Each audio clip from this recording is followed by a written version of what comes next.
Hi friends, welcome to our YouTube channel Pugmarks and Initiative. Friends, relations are very crucial and sensitive matter.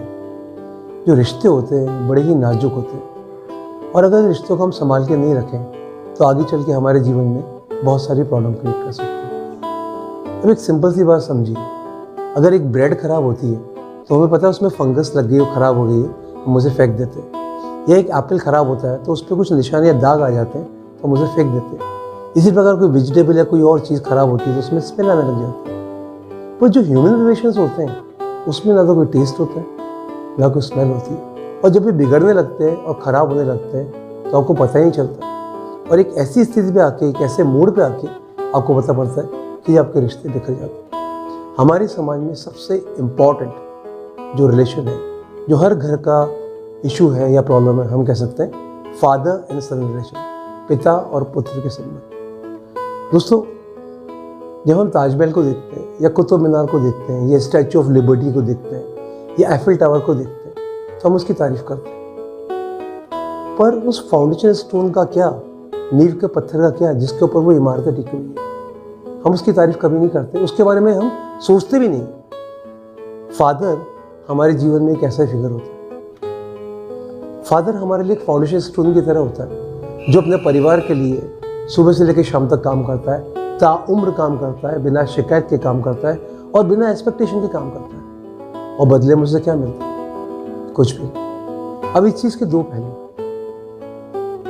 किसी भी relations में अगर आप चाहते हैं कि वो अच्छा बना रहे तो दो चीज़ें बहुत ज़रूरी हैं। सबसे पहले एप्रिसिएशन, तारीफ या प्रशंसा, और दूसरा चीज़ कम्युनिकेशन, यानी बातचीत जारी। मैं दोनों पॉइंट ऑफ व्यू से आपको समझाता हूँ। अगर हम एक बच्चे के पॉइंट ऑफ व्यू से देखते हैं तो भारतीय समाज में नॉर्मली जब बच्चे को समझ पैदा होती है और वो कोई भी काम करता है तो उसे उस काम के लिए, अगर वो गलत काम कर रहा है तो कैसे रोकते हैं? शाम को पापा को आन दे, तेरी डांट पड़वाऊंगी, आज तो शाम को तो पापा से पिटाई खाएगा। अब वो बच्चा जो 4 या 5 साल की उम्र से लेकर 14 साल तक रोज़ ये जुमला सुनता है तो उसके दिमाग में अपने पिता की छवि क्या अंकित हो जाएगी कि एक ऐसा शख्स है जो मुझे मारेगा, पीटेगा और डांटेगा। दूसरा क्या होता है, जब इस उम्र में बच्चे कुछ करना चाहते हैं तो हम उसे अपने से कंपेयर करते हैं। तू ये काम करेगा, अपनी उम्र देखिए, ये बाल धूप में सफ़ेद थोड़ा ना करें, तू हमें सिखाएगा। तो आप उसको मोटिवेट तो करते ही नहीं, और वो काम अगर थोड़ा बड़ा होने के बाद नहीं करे तो हम बोलेंगे, क्या बोलेंगे? जब मैं तुम्हारी उम्र का था तो मैं ऐसा कर लेता था, जब मैं तुम्हारी उम्र का था तो मैं वैसा कर लेता था। तो बच्चे को समझ भी नहीं आता कि वो करे तो क्या करे। दूसरा, अगर आप फादर के लहजे से देखें, भारतीय समाज में पिता की छवि ऐसी होती है तो बहुत कम बात करता है। हमारे समाज में कहा तो जाता है कि अगर बाप का जूता बेटे के पैर में आ जाए तो उसे दोस्त बना लेना चाहिए, पर वास्तव में ऐसा कभी नहीं होता। ये समस्या क्यों उत्पन्न होती है? क्योंकि पिता अपने दायरे के भीतर ही रहता है, बच्चे उससे डरे हुए रहते हैं, वो पिता से बातचीत नहीं करते, उन्हें लगता है कि हम कुछ भी कहेंगे तो हमारे पिता मुझे डांटेंगे या हमें पीटेंगे या हमारे से बुरा व्यवहार करेंगे। तो ये जो जनरेशन का गैप होता है, ये गैप प्रॉब्लम क्रिएट करता है। अब आपको करना क्या चाहिए? सबसे पहली चीज़, आप अपने पिताजी के साथ कुछ समय जरूर शेयर करें। उनसे पूछें कि पापा, जो आप मेरे इतना छोटा थे तो आप ज़िंदगी को कैसे जीते थे, आप पढ़ाई कैसे करते थे, आपने इतनी ग्रोथ कैसे करी? सुबह उठकर उनके पैर छूएं, उनका आशीर्वाद लें और समय समय पर उनसे सलाह लेते रहे। आपका काम हो गया। थोड़े और बड़े हो जाएं तो अपना उत्तरदायित्व समझें, रिस्पॉन्सिबिलिटी समझें। पापा, आज गैस सिलेंडर की बुकिंग मैं कराता हूँ, पापा गाड़ी में पेट्रोल मैं डलवा के ले आता हूँ, आज पापा सब्जी मैं लेके आता हूँ। यानी आप उन्हें एहसास कराएं कि आप उनकी मदद करने के लिए तैयार हैं। आप उन्हें एहसास कराएं कि उनका बेटा अब उनका साथ देने के लिए तैयार है, तो उन्हें बड़ी खुशी होगी। ये तो पिता के लिहाज से होगी। बेटे को क्या करना चाहिए? बेटे को भी अपने पिता की सारी बात माननी चाहिए। अक्सर क्या होता है कि जब हम खुद पिता बनते हैं तो हमें पिता की इंपॉर्टेंस का एहसास होता है। मैं आपको खुद का एग्जाम्पल बताता हूँ कि मैं 15 और 16 साल का था और मैं फ्रिज खोल के पानी पी रहा था। मेरे बाबूजी ने मुझे बोला, गुड्डू फ्रिज खोल के पानी क्यों पी रहा है, लाइट का बिल आता। तो मैंने उनको कहा, बाबूजी क्या 2 मिनट में क्या बिल आता? उनकी खास बात थी, वो कुछ नहीं बोलते थे, वो चुपचाप अपने कमरे में चले गए। कुछ समय बाद मेरी शादी हुई। जब मेरा बेटा 6 या 7 साल का था तो इसी तरह एक दिन वो फ्रिज खोलकर पानी पी रहा था और मैंने सेम उसे ये क्वेश्चन किया, बेटा फ्रिज खोल के पानी क्यों पी रहे हो, लाइट का बिल आता है। और उसने वही जवाब दिया, पापा 2 मिनट में क्या जाता है। मुझे उस समय मेरे बाबूजी बहुत याद आए। कहने का मतलब ये है कि जो हम करेंगे वही हमें मिलेगा। अगर हम चाहते हैं कि हमारा समाज सुखी रहे, अगर हम चाहते हैं और पिता की पुत्र और संबंध बहुत अच्छे रहे, अगर वो बहुत अच्छे से एक दूसरे के साथ रहें, तो ये बहुत ज़रूरी है कि उन दोनों को समय समय पर एक दूसरे की तारीफ़ करनी चाहिए, एक दूसरे को अप्रिशिएट करना चाहिए और बातचीत कभी बंद नहीं करना चाहिए। अगर आपसे कोई गलती हो जाती है तो आप बेझिझक होकर अपने पिता से माफ़ी मांग सकते हैं और वो निश्चित रूप से आपको माफ़ कर देंगे। और जब आप किसी भी मैटर में उनकी सलाह के लिए जाएंगे, सबसे ज़्यादा दोस्तों आप मानिए, यकीन कीजिए, खुशी उन्हें होगी। जीवन में केवल एक रिश्ता है, पिता और पुत्र का। पिता अपने पुत्र की तरक्की को देख के खुश होता है और अगर उसका पुत्र उससे भी ज़्यादा तरक्की करता है तो वो बेइंतहा खुश होता है, उसकी खुशी से बड़ा नहीं होती। एक पिता यही चाहता है कि उसके बेटे के नाम से उसे जाना जाए। आशा करता हूँ आपको ये वीडियो पसंद आएगा, आप इसे शेयर करेंगे, लाइक करेंगे और सब्सक्राइब भी करेंगे। Good bye. Welcome to our YouTube channel Pugmarks and initiative. दोस्तों, आप सभी ने Tom and Jerry cartoon show तो देखा ही होगा। एक ऐसा रिलेशन जिसमें एक दूसरे से लड़ना भी है और एक दूसरे के साथ रहना भी है। ह्यूमन रिलेशन में भी एक ऐसा रिलेशन आता है जिसमें लड़ाई भी होती है पर प्यार कहीं ज़्यादा होता है। ये रिलेशन है हस्बैंड और वाइफ का रिलेशन, पति और पत्नी का रिलेशन। इस रिलेशन को मैं 2 पीरियड्स में डिवाइड करता हूँ, बांटता हूँ। पहला प्री मैरिज पीरियड और दूसरा post marriage period. Pre marriage period वो फेज़ होता है जिसमें खुशियाँ होती हैं, जिसमें अच्छाइयाँ होती हैं। ये पीरियड जो आपका होता है ये आपके एंगेजमेंट से लेके मैरिज के डेट तक चलता है। उसके बाद पोस्ट मैरिज पीरियड होता है। पहले हम प्री मैरिज पीरियड की बात कर लेते हैं। एक ऐसा रिलेशन जिसमें 2 नए व्यक्तित्व एक दूसरे से मिलते हैं, एक दूसरे को जानने की कोशिश करते हैं और ये रिलेशन आंखों में ही डेवलप होता है। एक ऐसा रिलेशन जिसमें हम केवल एक दूसरे की अच्छाइयाँ देखते हैं, एक दूसरे की आंखों में प्यार देखते हैं, एक दूसरे की कमियों को इग्नोर करते हैं और इस रिलेशन में आपको आपके नाम से भी पुकारा जाता है।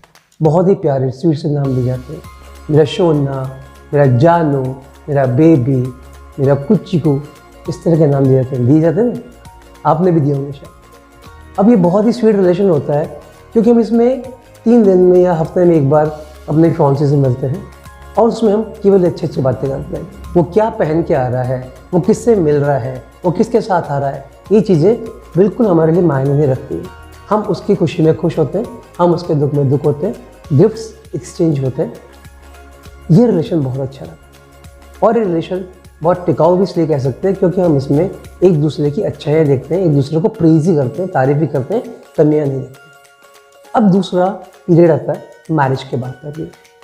दोस्तों, एक सिंपल सी बात है, जब कोई चीज़ हमारे पास नहीं होती तो हम उसकी बहुत कद्र करते हैं, हम उसके बारे में काफ़ी सोचते हैं, पर जैसे वो चीज़ हमारे पास आ जाती है हम उसके बारे में इतने ज़्यादा अवेयर नहीं होते। एक छोटा सा एग्जांपल लीजिए, आपने एक मोबाइल ली, जैसे आप बाइक खरीदते हैं तो कुछ महीने तक आप देखेंगे उसमें पेट्रोल प्रॉपर है या नहीं, उसकी गाड़ी में हवा है या नहीं, या उसको पॉलिश करा या उसको प्रॉपर्ली मेंटेन करा या उसको कपड़े से साफ़ किया। गाड़ी चमकनी चाहिए। 1-2 महीने का ये फेज रहता है, उसके बाद हम धीरे धीरे इग्नोर हो जाते हैं। उसके स्क्रैच आया था तो भी हम इतना माइंड नहीं करते और कुछ सालों के बाद तो गाड़ी है, ठीक है, चल रहा है।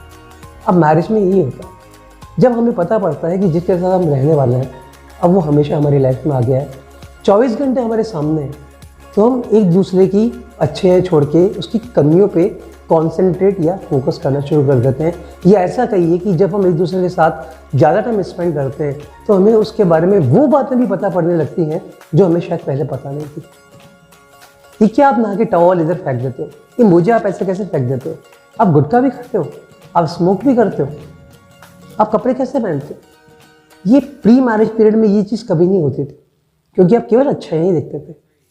सबसे बड़ी जो प्रॉब्लम आती है वो क्या आती है कि हम इस रिलेशन में अपने पेरेंट्स को घसीट लाते हैं। तुम्हारे माँ बाप ने तुम्हें यही सिखाया है, तुम्हारे पेरेंट्स मुझसे कैसे बिहेव करते हैं। सबसे बड़ा इश्यू तो यही होता है कि हम पेरेंट्स को घर से लाते हैं, और यकीन मानिए कोई भी व्यक्ति, कोई भी गर्ल कह लें या बॉय कह लें, हस्बैंड कह लें, वाइफ कह लें, अपने पेरेंट्स के बारे में नहीं सोच सकते। सबसे पहली काम या सबसे पहली चीज़ हमें क्या करनी चाहिए, हमारी जब मैरिज होती है तो हमें एक छोटा सा एग्रीमेंट आपस में कर लेना चाहिए, एक बॉन्डिंग डेवलप कर लेनी चाहिए कि अगर एक जना गुस्सा करेगा तो दूसरा तो कमरे के बाहर चला जाएगा या चुप रहेगा। आप चाहें तो कुछ फाइन भी इम्पोज कर सकते हैं। दूसरा, आप एक दूसरे की कमियों पर फोकस नहीं करें, क्योंकि नॉर्मली ये होता है। और तीसरा और सबसे इम्पॉर्टेंट चीज़, हम जो पॉजिटिव अटेंशन चाहिए होता है एक दूसरे को, वो हम देना बंद कर देते हैं। आप देखिए, जब आप एंगेजमेंट के बाद मिलने जाते हैं तो आप छोटी छोटी चीज़ों की तारीफ करते हैं, कितने ब्यूटीफुल इयररिंग्स पहन रखे, आज नेल पॉलिश का कलर तो बहुत अच्छा, या कितना अच्छा आपने जीन्स पहना है, या ये साड़ी आपके ऊपर कितनी अच्छी लग रही है। जो भी चीज़ें, हम छोटी मोटी चीज़ को प्रेज करते हैं और हमारी गाड़ी सही ट्रैक पर रहती है। पर मैरिज के बाद हम इन चीज़ों को इग्नोर करना शुरू कर देते हैं। अगर हस्बैंड तैयार होकर ऑफिस के लिए निकल रहा और वो कहता है कि मैं कैसा लग रहा हूँ, तो वाइफ का रिस्पॉन्स अच्छा नहीं होता। ऑफिस के लेट हो रहे हैं, आप जाए। या वाइफ शाम को जब हस्बैंड आता है उसको पूछती है, मैं तैयार होकर कैसा लग रही हूँ, चाय बना के ला, सर में दर्द हो रहा है। तो कुछ ऐसी चीज़ें होती हैं कि हम हमारी या अपने पार्टनर की अच्छाइयों को देखने की बजाय हमारा जो फ्रस्ट्रेशन होता है हम उसके ऊपर निकालते हैं। अगर आप इन चीज़ों को इग्नोर करेंगे तो बिलीव मी, आपकी मैरिज लाइफ बहुत अच्छी है। इसके बाद का एक और फेज़ आता है कि व्हेन वी हैव बेबी, उसके बाद तो मानो और ज़्यादा प्रॉब्लम क्रिएट हो जाती है। हम अप्रिशिएट करना, कम्युनिकेट करना भूल जाते हैं। और एक ख़ास बात और होती है कि हमारी रिस्पॉन्सिबिलिटी एरिया बहुत ज़्यादा बढ़ जाता है। प्री मैरिज पीरियड में हम वीक में एक बार मिलते हैं तो कोई रिस्पॉन्सिबिलिटी का एहसास नहीं होता है, और हम साथ रहते हैं तो हस्बैंड को घर भी चलाना है, अपने पेरेंट्स को भी संभालना है, वाइफ को भी आपके घर को मेंटेन करना है, आपको मेंटेन करना है, अपने आप को मेंटेन करना है, बच्चों को भी संभालना है। तो रिस्पॉन्सिबिलिटी एरिया बढ़ जाता है और बढ़ भी जाता है, पर हम इसको बांटते हैं। कोशिश ये करनी चाहिए कि हस्बैंड और वाइफ मिलके जो भी आपकी रिस्पॉन्सिबिलिटीज़ हैं उसको समझें, और अगर कोई प्रॉब्लम है तो उस पर फ्रस्ट्रेट ना होते हुए एक दूसरे के साथ मिल बैठ के सुलझाएं, तो आपकी मैरिज लाइफ अच्छी बनेगी। आशा करता हूँ आपको ये वीडियो पसंद आएगा, आप इसे शेयर करेंगे और सब्सक्राइब भी करेंगे। Till then, good bye, God bless.